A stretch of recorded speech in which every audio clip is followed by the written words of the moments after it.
Hey, what's up, everybody? Dan Tortora of Dan on Disney here with you today, and really very excited to be talking with this show today. You know that I do impromptu live shows really at any given time. That's why being a follower on here is important on Instagram at Dan on Disney. So make sure you tell your family, friends, coworkers, and colleagues to join us right here at Dan on Disney so we can hang out and have some fun, because you never know when a live show's coming. You never know when anything's coming that we're doing here. I post at different times throughout the week and whatnot. And obviously, we're going to be selling all of our Dan on Disney merchandise soon. You can see the DOD, Dan on Disney. And so, and of course, the world there. So a lot of cool stuff is going to be coming up, and I appreciate you being here. So at any given time, like I said, we could be going live. You never know when it's going to happen here on Dan on Disney. So I'm happy to have y'all here, and I hope that y'all saw the movie.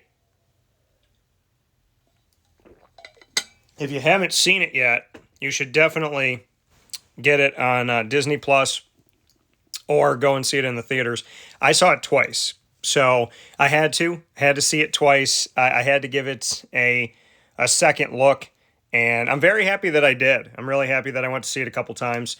So we're going to talk about Cruella today. Obviously, in talking about Cruella, I am going to give away spoilers. So for those of you that haven't seen the movie, maybe save this video and watch it another time. But for those of you that have seen Cruella, I'm really excited to give my movie review, and feel free to chime in as well. You know, if some of you have thoughts, definitely tell me what you thought about the movie. We're going to talk about a lot of different pieces of the movie. We're going to talk about the cast and a little bit of everything. But again, welcome to Dan on Disney. And, you know, I appreciate, we're almost at 6,000 followers here on Dan on Disney, just on Instagram alone. So thank you for that. And we're going to be doing a lot more broadcasts. Like I said, we're going to be selling the merchandise. The Dan on Disney merchandise is going to be coming out soon. This is the short sleeve, lightweight workout hoodie, which I absolutely love. Very comfortable, a lot of fun. And you can grab one of these coming up very soon. So we'll let you know how you can do that. But today, talking about Cruella, and I can't wait to dive into it.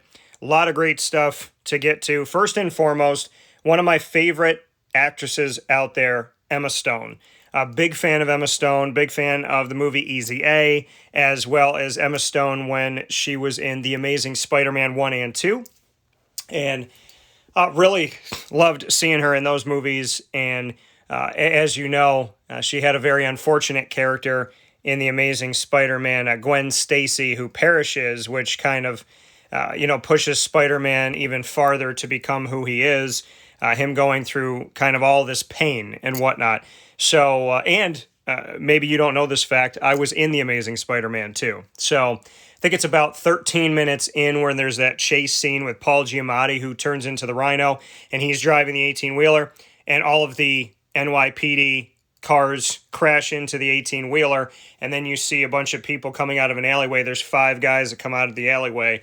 I'm one of those people that was there, so I got to be a part of the film, and technically that means I'm in the potential multiverse and the Spider-Verse, so that's pretty cool. But Emma Stone, I was excited to see her playing Cruella because she's, like I said, she's been in so many different movies, Crazy Stupid Love as well. She has a long list of awesome things that she's done, but she has never really been a lead, or been a lead in a movie that I really was pushed to go see. So to me, I thought this could be her big break, and I thought she did fantastic in this movie as Estella and Cruella, playing both here in the movie, kind of the transformation into Cruella de Vil. And, one of the things I love about Disney is that they told us all these stories way back when, right? And when they told us these stories, we had a view of these characters. We had a view of these villains, really. And when you see Angelina Jolie play Maleficent, and you see the fact that we knew her as a villain to Aurora, Princess Aurora, a.k.a. Sleeping Beauty, and it ends up being that she wasn't really that bad, and she had a tragic story herself. Cruella de Vil, same thing. She's not bad, had a tragic story herself. So, having Disney not only come out with these live-action films, but to come out with another angle and really show us that not all these characters that we thought were bad are bad. And I just find it so incredibly creative to take 101 Dalmatians and give us Cruella de Vil and show us her life, and we really fall in love with her in this movie. I think Emma Stone brought Cruella to life. She became Cruella before our eyes. And I mean, I think at the beginning it's a little bit interesting how the baby's born with, white hair and black hair, and it's like, how could this happen? And that's where, like, there's the Disney kind of like cheesy, this isn't real. And then it evolves. And in this evolution of the movie, and like I said, there's going to be spoilers in this, so if you haven't seen it, save the video. I'm going to put it on my timeline here at Dan on Disney, so if you follow me, it'll stay on the timeline. I'm going to give spoilers. So, because the movie's been out for weeks, and normally my rule is 8 days to 2 weeks that I won't give spoilers, but now that the movie's been out for a while, I can give you those because I think a lot of people have seen the movie. But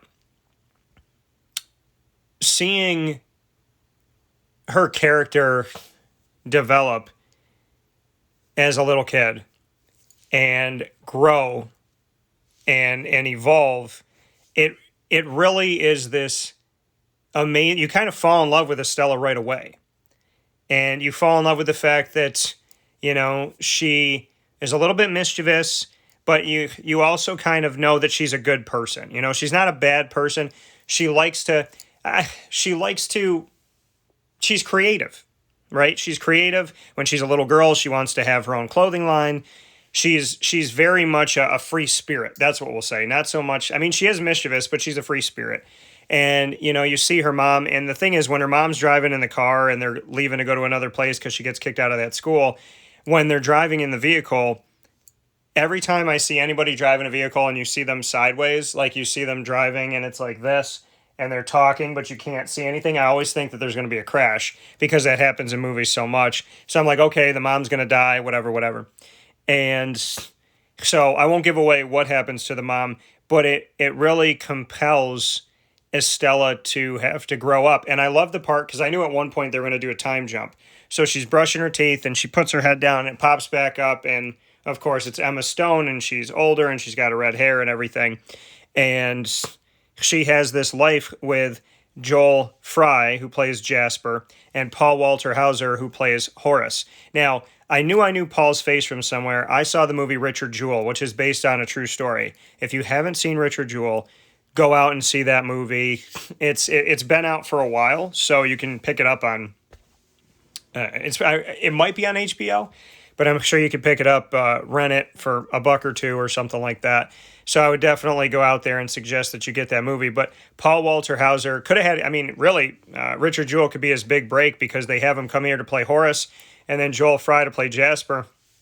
I loved seeing Horace and Jasper. And looking at Joel Fry right now, I'm realizing he would have been a fantastic Jafar as well. Just seeing his face, and I feel like he would have really pulled it off, the character itself. But great actors in here. John McCree plays Artie. And Artie is, this very eccentric. He owns a clothing shop and just a really beautiful kind of relationship he has with Emma Stone. And he can tell when it's her, when Estella's there, a.k.a. Cruella.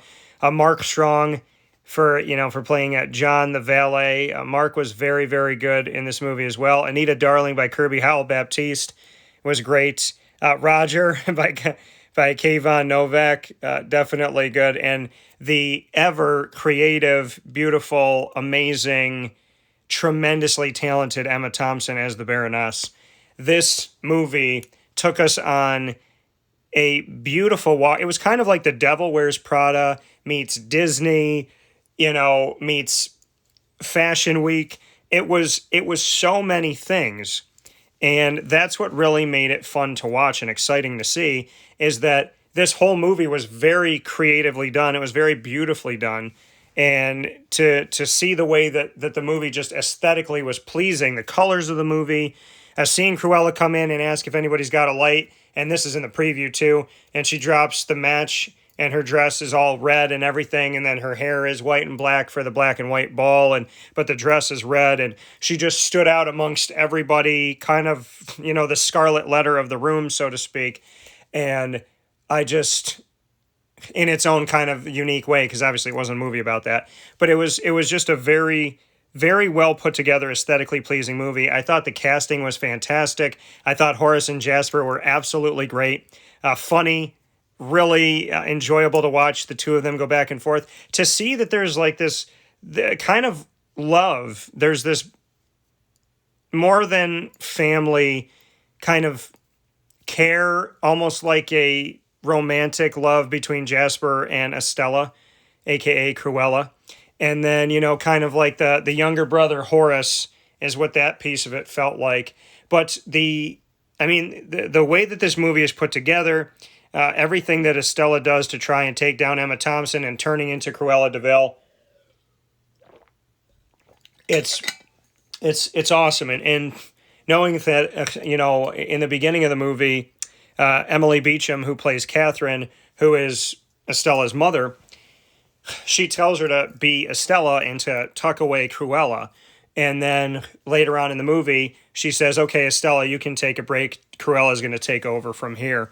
And just watching them go through, really just knowing the 101 Dalmatians, you see the top of this town, right? You see England and you see kind of like where they're at, and it reminds you of the cinematic cartoon of looking above all the buildings and coming down and seeing, Pongo and Perdita and all of that. But now it's Cruella's story, and just being a designer, how she gets in the good graces of the Baroness, them working together, and then her realizing what the Baroness, what the connection is between her and her mom, and then bringing it all together and wanting to take down the Baroness, which really lifts up Cruella. And this whole time is really Estella losing her mother, feeling completely powerless, not having a family with Jasper and Horace. And then as this family develops, she begins to find herself. And through kind of stealing and doing all these bad things, she's realizing she's getting by, but she's realizing she has a family. So yes, Horace, Jasper, and Estella are stealing, but they're doing all these things together, and they're really building a family amidst all of this mischief. And then when Jasper is able to use the mischief to get her an interview at this prestigious place that connects her eventually with the Baroness, that's what really creates Cruella and gives Estella the opportunity to be the designer that she wants to be and have the opportunity that she wants to have. And it allows Estella and Cruella to have a relationship with the Baroness and to see what that dynamic is like. And then also kind of the Superman Clark Kent. How could the Baroness not know that Cruella is Estella if you just look at the facial features and whatnot? But ultimately, when she finds out and what that does, and then seeing the connection between Cruella and the Dalmatians, and it's not a negative thing. And she talks about they would make a beautiful coat, and then you see her wearing the coat, and the Baroness says she killed my dogs, and in actuality, she doesn't kill the dogs. The dogs actually obey her and listen to her, and then she's the one responsible for giving Pongo and Perdita to, Pongo goes to Roger and Perdita goes to Anita Darling, and that starts off the whole 101 Dalmatians story. So it's a total twist, totally different. Cruella's not evil seeking to kill Dalmatians and make coats. She's actually this troubled character that realizes the Baroness is the true villain of the movie, and then she has to balance between, is she going to become a villain like the Baroness, or is she going to live above that, and making a decision on who Cruella is going to be. And amidst all of this, having the Dalmatian coat show up, and people thinking she killed the Dalmatians, and she didn't. She just made it look like it was a Dalmatian coat. And she said, within the movie, she says, everybody likes a good villain. And of course, she didn't kill the dogs, and she ends up keeping the dogs, and one of the dogs ends up having puppies, and then those puppies create the 101 Dalmatians. So it's the growing up as a kid thinking Cruella is this horrible, evil woman who kills Dalmatians to realizing that she's the reason why we have the 101 Dalmatians. So it's, again, Disney blew my mind. They put it all together. And like I said, the cast was beautiful. The look of the movie was beautiful. The way it transitioned was beautiful. I didn't get tired at all in the movie. I didn't feel like it lagged at all. I never felt like there was too much or something that didn't need to be there.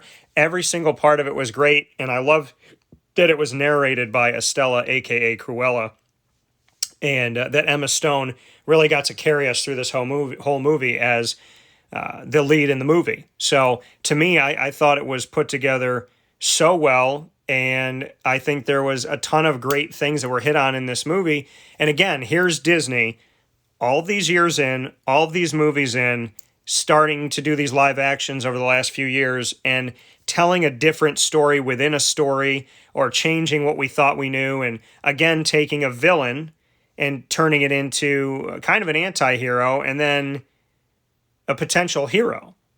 So Disney is taking the characters that you know and telling new stories that is creating a whole new world, hashtag Aladdin, and bringing us into, could they make another Cruella movie? Are they going to make 101 Dalmatians? How's the story going to go now that Cruella isn't a villain? Disney is taking all of the things. I mean, you have to be pretty creative to come up with the stories that Disney comes up with. Then to come up with stories about the stories that you've already told and then tell those and then have them totally change the stories you told and create a whole new world where you could tell new stories. I mean, this is Disney being creative on top of creative on top of creative, and bringing us Cruella the way that they did really made, and I got more and more excited for this movie the more previews as I saw and the closer we got. I saw this movie twice in 3 days, and I got to bring my mom the second time, which was really cool, and she enjoyed it a lot as well, and she doesn't go to the movies a lot, so shout out to Debbie. Hi, Mom.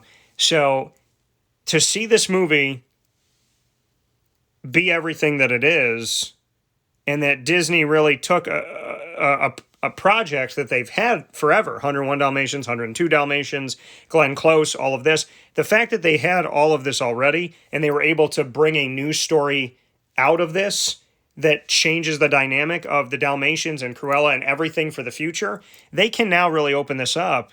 And then I'm starting to think, is Disney going to make a villains movie? Because they've told us a different vision of Maleficent, a different vision of Cruella. Are they going to keep doing this and then eventually bring these characters together in an ultimate movie? That's another thing, since Disney can have this connected universe. So I'm pleasantly mind blown, I guess I would say, about this. I think I covered a lot. I mean, the story was great. I didn't give away everything.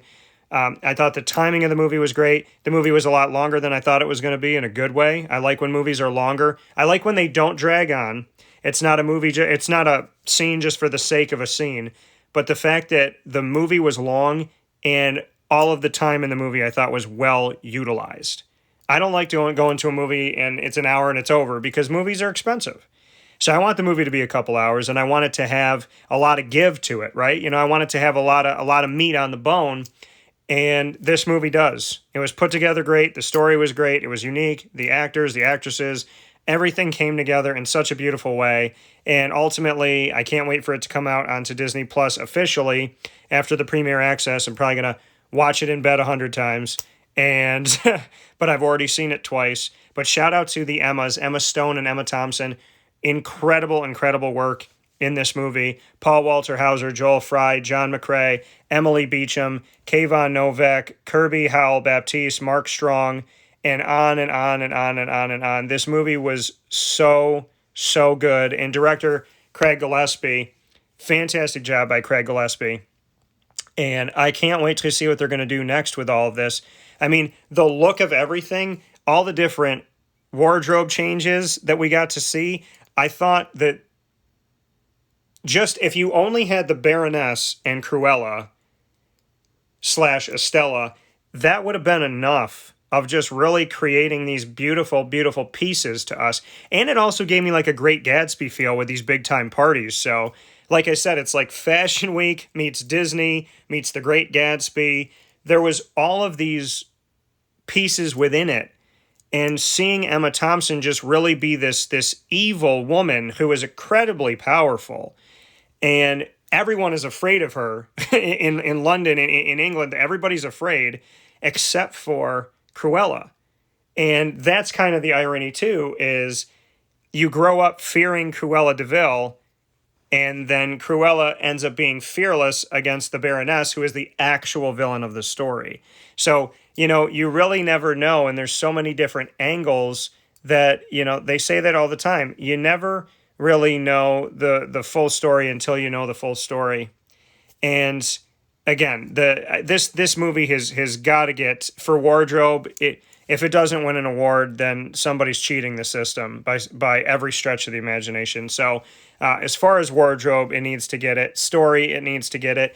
Emma Stone and Emma Thompson deserve awards for this movie. I love everything about. There's not a thing I didn't like about the movie. From the fashion and the wardrobe to the look of the movie to the storytelling to, like I said, the meat on the bones to the unique story that Disney told to totally change a character that we thought we knew, to just the way having Emma Stone be the narrator as Cruella and Estella, like I said before, to really just having the camera angles that they had and the close-ups and showing us the skyline and having that extra scene at the end. Everything about this movie screams to me Disney is still, they still got it. They still got it. And I think Cruella could go down as one of the best live action films that Disney's ever done in their history. So, bravo to each and every single one of you. Don't miss another episode of Dan on Disney. They can happen at any time. I always post before I go live on my story. So if you're not following me, follow us here. There's over 5,000 of you that have followed us here on Instagram at Dan on Disney. I cannot thank you enough. For everybody else, family, friends, coworkers, colleagues, total strangers, tell them to follow us here at Dan on Disney. That's Dan on Disney. Follow us here. And of course, Dan on Disney merchandise will be coming out soon. And it's already out for me here. This is the short sleeve workout hoodie, Dan on Disney. You will be able to check out this video on our timeline because I'll add it there. And I can't wait to talk with you all soon. We have a YouTube page as well, and I'll put that up for you guys too. So I hope you all have a fantastic day. Go see Cruella if you haven't. I can't wait to see it on Disney Plus, and I'm so happy that I went to the theaters, and I'm really happy I got to bring my mom. So everybody, great job in this movie. No complaints. I love the logo. I love everything about it. I'm so happy that I got excited about seeing this movie, and then when I finally went out to see it, it did not disappoint at all by any stretch of anything. So big ups to Disney. Fantastic. And if we don't get to see Emma Stone versus Emma Thompson and again in a movie, I think it's going to be a disappointing thing. So let's get Cruella 2. Let's see these two go at it. And let's see Pongo and Perdita and everybody else. So in the meantime, I'm Dan of Dan on Disney, and I hope you have a great day. And for those of you just tuning in, you can come and see the show on the timeline that we're going to have here at Dan on Disney. And like I said, the next live show, I'll be sure to post something on our story. And so just check the story, and you'll see that we'll have a show coming up. Black Widow is obviously on its way, and I have Superpowered Pop. So I want to, I'm going to comment here and write this in here. I would love for you all to give a follow as well to Superpowered Pop. So I would love for you all to do this. Superpowered Pop is my entertainment show, and that's where we do a lot of our Marvel and all of that. So make sure that you follow Superpowered Pop. That's Superpowered Pop at Superpowered Pop on Facebook, Twitter, and Instagram. So follow us there because I'm going to have a show coming up about a lot of cool things, and I'm really excited to have all this stuff coming up for you. And a big thanks to Janice, who said, love the Dan on Disney merchandise. Thank you so much. It is going to be available to you all very, very soon. We have hoodies, t-shirts, we have dry fit shirts to work out with. We have long sleeve, thin layered shirts that are hoodies. So we have hoodied long sleeve, we have hoodied short sleeve. This is my favorite of anything we have because it's got the hood, it's short sleeve, it's got the logo right here on the chest. I just love every part of it. It's a workout one, and it's got a little pocket. So these are my favorites, but there's going to be so much coming out with Dan on Disney, different colors, and obviously the design here, thanks to John Granquist, and the clothing, thanks to Mark Products. So we will talk with you all soon. In the meantime, God bless, no stress, do your best, Dan on Disney. Follow it, watch the video, come back, and make sure you comment on this. You know, if you didn't comment during it or you come back and watch it, tell me your thoughts on Cruella. What was your favorite part of the movie? Was it the wardrobe? Was it the acting? Was it the story itself? What was the thing that really got you? And I'd love to hear your thoughts. But, you know, I never thought that Jasper and Horace would be memorable to me because they never were in the movie, because they were kind of just, you know, the characters in the ancillary characters in the background, kind of meaningless. They were the henchmen of Cruella. In this movie, they're in the foreground. This movie changed everything. It changed the way I see Cruella. It changed her connection with the Dalmatians. It changed Jasper and Horace. It literally changed everything. And there was no better choice than Emma Stone and Emma Thompson to be Estella / Cruella versus the Baroness, respectively. So, great job, Disney, once again. And I love it. And I want to get the merchandise and I want to have fun with it. So, Dan on Disney merchandise coming out soon. Thank you all. Talk with you. And I'll be back with another video coming up shortly.